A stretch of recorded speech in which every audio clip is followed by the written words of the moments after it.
Hello નમસ્કાર વિદ્યાર્થી મિત્રો, આજે આપણે વાત કરવાના છે ધોરણ 10 વિષય સામાજિક વિજ્ઞાન અને તેની અંદર પાઠ પહેલો જેનું નામ છે ભારતનો વારસો. તેના સ્વાધ્યાયના સોલ્યુશનની આજે આપણે ચર્ચા કરવાના છે, તો આ વિડીયોને અંત સુધી જોવાનું ભૂલતા નહીં. પ્રશ્ન નંબર 1 છે કે નીચે આપેલા પ્રશ્નોના માગ્યા મુજબ ઉત્તર લખો. એમાં પહેલો પ્રશ્ન છે કે લોકમાતા શબ્દ કોના માટે ઉપયોગમાં લેવાય છે? એનો જવાબ આવશે નદીઓ માટે. બીજું, નીચેના પૈકી કઈ જોડ સાચી છે? તો અહીંયા જે સી આપેલી છે કે ઉત્તરાર્ધ નૃત્ય મહોત્સવ, તો કે મોઢેરા આ જોડ સાચી છે.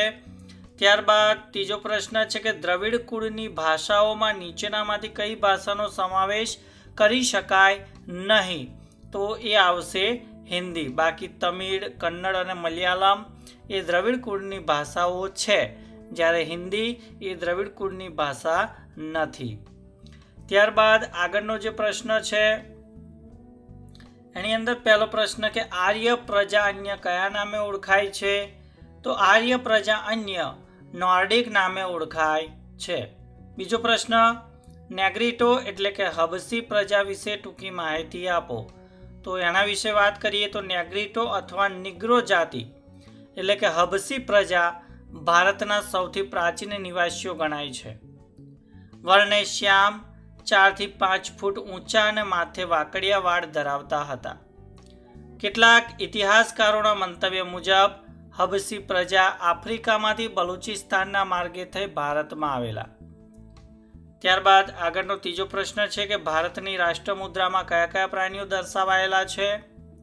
તો ભારતની રાષ્ટ્રમુદ્રામાં 4 સિંહ, ઘોડો, હાથી તથા બળદ જેવા પ્રાણીઓ દર્શાવાયેલા છે.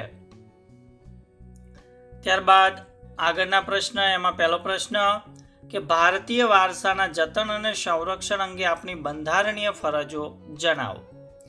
તો જવાબ જોઈએ તો ભારતને ગૌરવ અપાવનાર ભારતના વારસાની દરેક બાબતોએ ભારતને રળિયામણું, નયનરમ્ય અને આકર્ષક બનાવ્યું છે.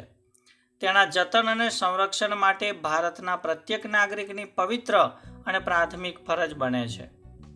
આપણા પ્રાચીન ઐતિહાસિક મૂલ્ય અને મહત્વ ધરાવતા વારસાના સ્થળોને કોઈ નુકસાન ન પહોંચાડે અને તેનું જતન કરે તે માટે ભારતના બંધારણમાં નાગરિકની મૂળભૂત ફરજો દર્શાવેલ છે.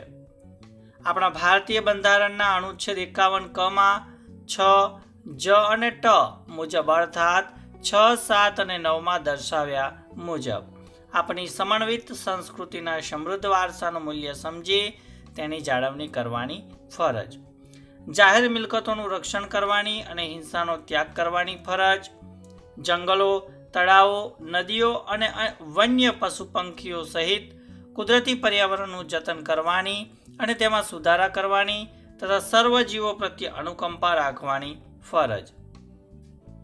આમ પ્રકૃતિએ જે નયનરમ્ય ભૂમિ દ્રશ્યો ભારતની ભૂમિ પર સર્જેલા છે તેની સુંદરતા, પવિત્રતા અને શુદ્ધતાને આપણે સૌ સાથે મળીને એક નૈતિક ફરજ સમજીને જાળવવા જોઈએ. ત્યારબાદ બીજા નંબરનો જે પ્રશ્ન છે કે પ્રાકૃતિક વારસાનો અર્થ સમજાવી ભારતના પ્રાકૃતિક વારસામાં સમાવેશ થતી બાબતો જણાવો. તો પહેલાં તો આપણે એનો અર્થ જોઈએ તો પ્રકૃતિ, પર્યાવરણ અને માનવ જીવન વચ્ચેના નિકટતમ સંબંધોનું પરિણામ એટલે પ્રાકૃતિક વારસો. પ્રકૃતિ એ આપણી મૂળભૂત જીવન જરૂરિયાતો માટે આશીર્વાદરૂપ છે. તેથી કહી શકાય કે પ્રાકૃતિક વારસો એ કુદરતની અનમોલ ભેટ છે. બૌદ્ધ ધર્મની જાતક કથાઓ અને પંચતંત્રની વાર્તાઓ પણ પ્રકૃતિ સાથેના આપણા શ્રદ્ધાપૂર્વકના વ્યવહારનું દ્રષ્ટાંતનું સૂચન કરે છે. ઊંચા પર્વતો, નદીઓ અને ઝરણા, સાગરો, ખીણો અને રણોના પ્રદેશો, વિશાળ ફળદ્રુપ મેદાનો, વનસ્પતિ અને જીવજંતુઓ, વૈવિધ્યપૂર્ણ ભૂમિદ્રશ્યો, વૃક્ષો, ઋતુઓ, પ્રાણીઓ, પશુ પક્ષીઓ તથા વિવિધ પ્રકારના ખડકો અને ખનિજો વગેરેની વિવિધતા ભારતના પ્રાકૃતિક વારસામાં અને પ્રાકૃતિક વિશિષ્ટતાઓમાં જોવા મળે છે. નિસર્ગોપચાર, આયુર્વેદિક, યુનાની એટલે કે પ્રાકૃતિક ચિકિત્સા જેવી ચિકિત્સા પદ્ધતિ પૂર્ણપણે પ્રકૃતિ પર નિર્ભર છે. ઋતુઓ અને પ્રકૃતિ સાથેનો સંબંધ આપણા લોકસંગીત અને શાસ્ત્રીય સંગીતમાં જોવા મળે છે.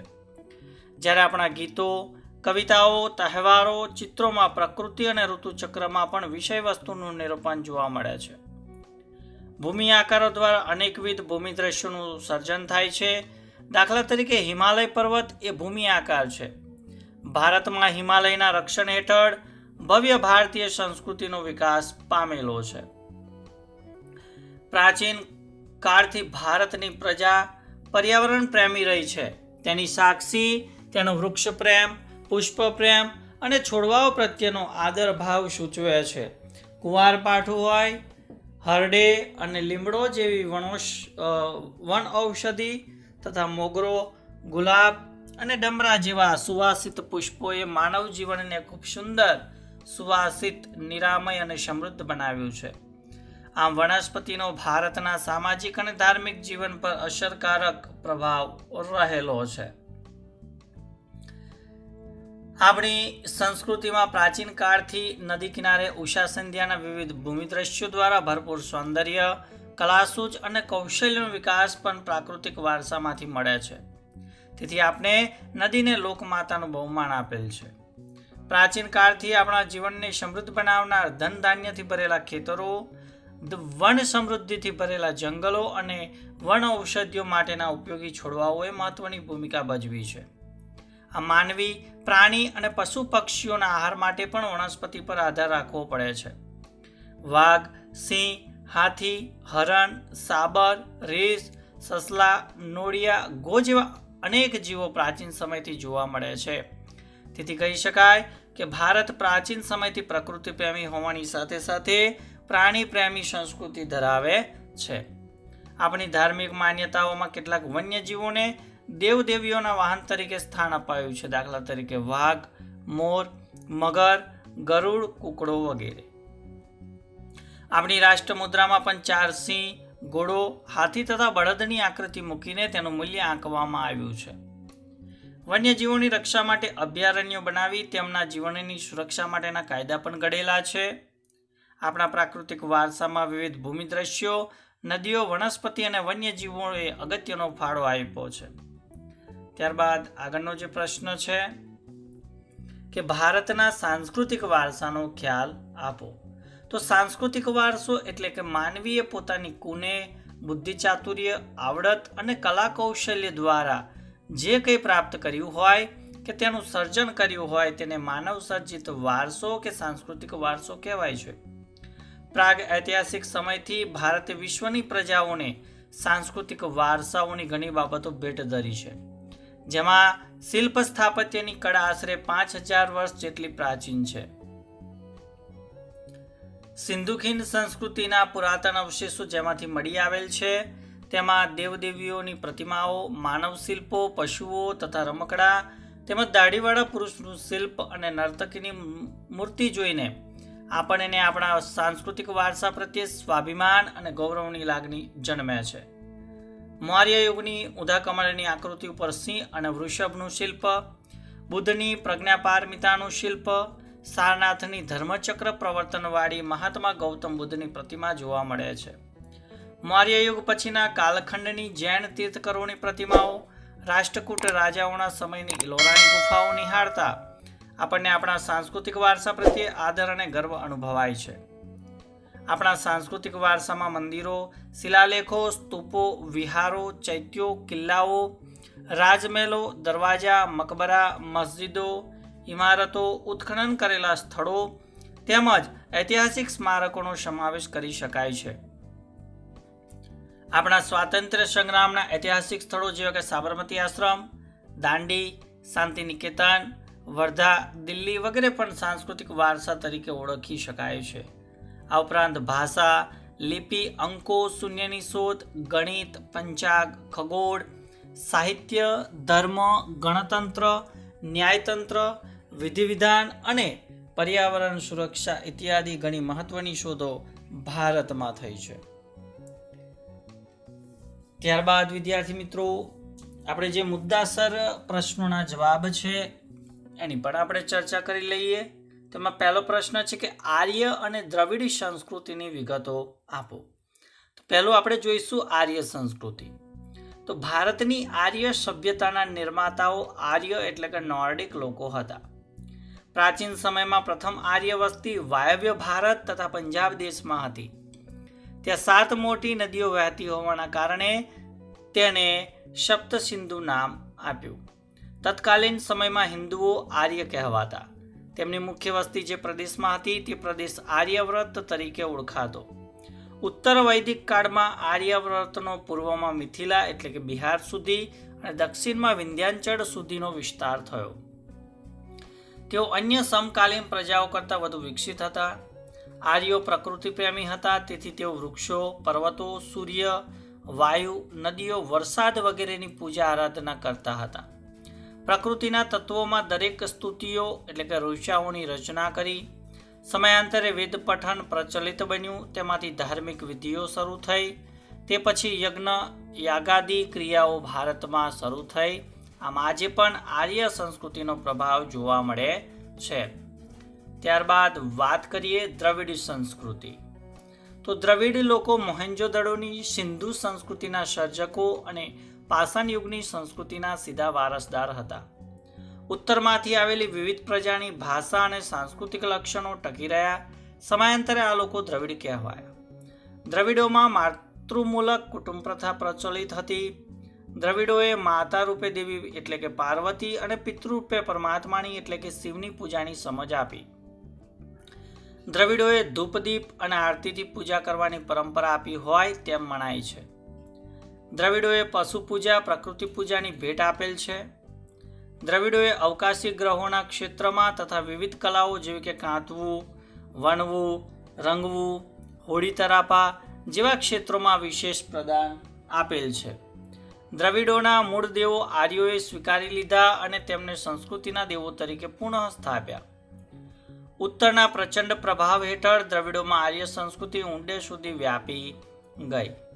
આર્યોના પ્રભુત્વ બાદ તેઓ દક્ષિણ ભારત તરફ ખસતા ગયા અને ત્યાં સ્થિર થયા.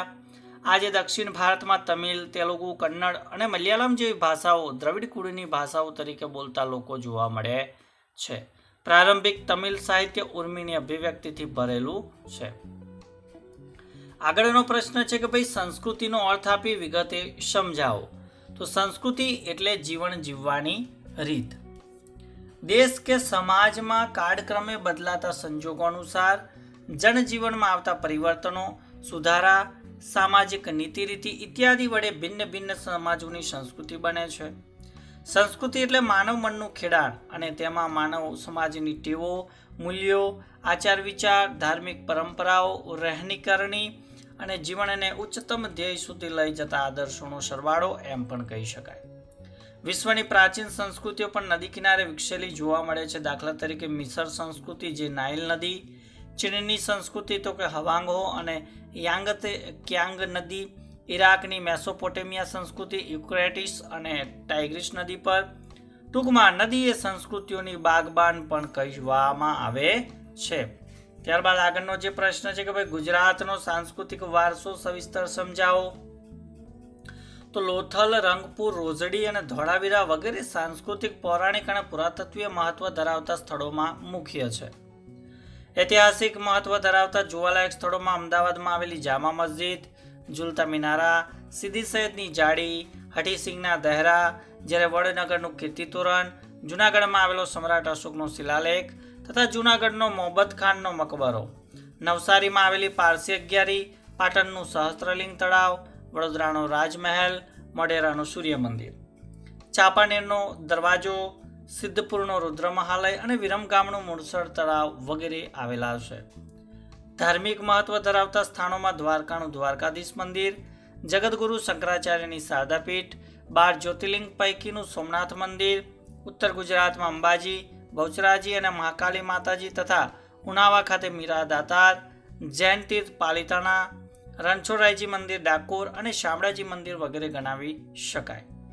ગુજરાતના જાણીતા ધાર્મિક, સામાજિક અને પ્રવાસનલક્ષી સ્થળોમાં પોળો વિજયનગર, પતંગોત્સવ અને કાંકરિયા કાર્નિવલ અમદાવાદ, તાણારીરી મહોત્સવ વડનગર, ઉત્તરાધ નૃત્ય મહોત્સવ મોઢેરા વગેરે ગણાવી શકાય. જૈન બૌદ્ધ પ્રવાસન સ્થળોમાં ગુજરાતમાં વડનગર, તારંગા, ખંભાલીડા, જુનાગઢ, શામળાજી, કોટેશ્વર, તળાજા, ઝઘડિયા વગેરે સ્થળોએ બૌદ્ધ અને જૈન ગુફાઓ જોવા મળે છે. ગુજરાતની ભાતીગળ સંસ્કૃતિમાં વિવિધ સ્થળોએ પરંપરાગત રીતે તથા ધાર્મિક સામાજિક મહત્વ ધરાવતા મેળાઓ યોજાય છે. તેમાં મુખ્યત્વે તરણેતરનો મેળો સુરેન્દ્રનગર, ધોળકા પાસેનો 7 નદીઓના સંગમનો વાઠાણો મેળો, મહાશિવરાત્રિ પર્વ નિમિત્તે જૂનાગઢનો ભવનાથનો મેળો અને ડાકોરમાં ભરાતો માણેકઠારી પૂનમનો મેળો પણ જાણીતા છે. આ ઉપરાંત ગુજરાતની આદિવાસી પ્રજાના મેળાઓમાં ઉત્તર ગુજરાતમાં શામળાજીમાં યોજાતો કાળિયા ઠાકોરનો મેળો, મધ્ય ગુજરાતના છોટાઉદેપુરના કવાંટ વિસ્તારમાં યોજાતો ભાંગુરિયાનો મેળો અને દાહોદનો ગુડ ગધેડાનો મેળો વગેરે જાણીતા છે. આમ ગુજરાતના મેળાઓ એ ભાતીગળ સંસ્કૃતિ માટે જાણીતા છે. તો મિત્રો, ધોરણ 10 વિષય સામાજિક વિજ્ઞાનની અંદર પાઠ 1 ભારતનો વારસો તે પાઠના સ્વાધ્યાયના દરેક પ્રશ્નોનું સંપૂર્ણ સોલ્યુશન આપવાનો પ્રયત્ન કર્યો. તો ચોક્કસથી તમને આ વિડીયો ગમ્યો હશે તો વિડીયોને લાઇક કરી દેજો, શેર કરી દેજો અને ચેનલને સબસ્ક્રાઇબ કરી દેજો. Thank you. આભાર.